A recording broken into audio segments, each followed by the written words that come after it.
There's no mistaking this city, famous for its gondoliers and hordes of tourists. Now, a mini version of Venice is being recreated at the Miniatur Wunderland in Hamburg. Every day, new Venetians and visitors come to life. Most have been fished out of this box of leftover plastic figurines. Sönke then gives them a makeover, transforming this woman into a proud Venetian dressed for the city's famous carnival. The miniature oranges for her costume are just a few millimeters in diameter. Her headdress is made from wood splints. Now to add a flower. Whoops, where'd it go? It's a nightmare. Little pieces fly off. You take a quick look, but if you don't spot them, pick something else. Never start searching. That takes too long. In the end, there will be 250 carnival revelers, and each one must be unique. But Sönke and his colleague are still brimming with ideas. They've already assembled half of the carnival procession.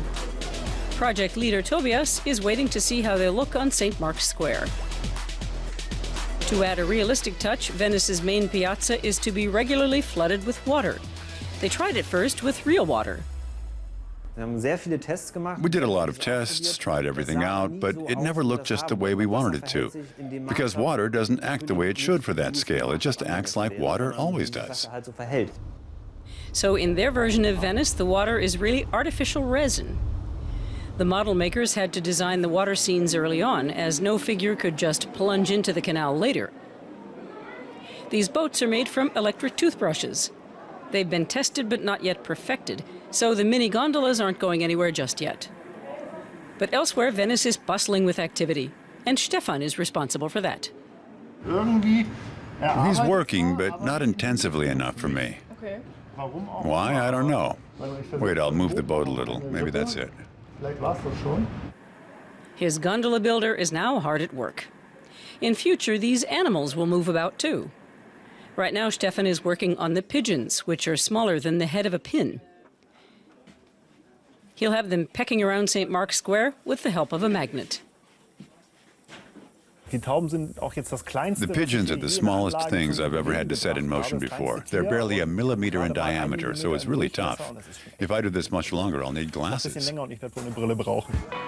Venice is just one small part of Miniatur Wunderland. The world's largest model railway exhibition draws over 1 million visitors a year, and it just keeps on getting bigger. The Italy section boasts an erupting Mount Vesuvius and Rome's Colosseum. And Venice will soon join the list of attractions. It's precision work which requires stringent planning. Still, everything doesn't always go to plan.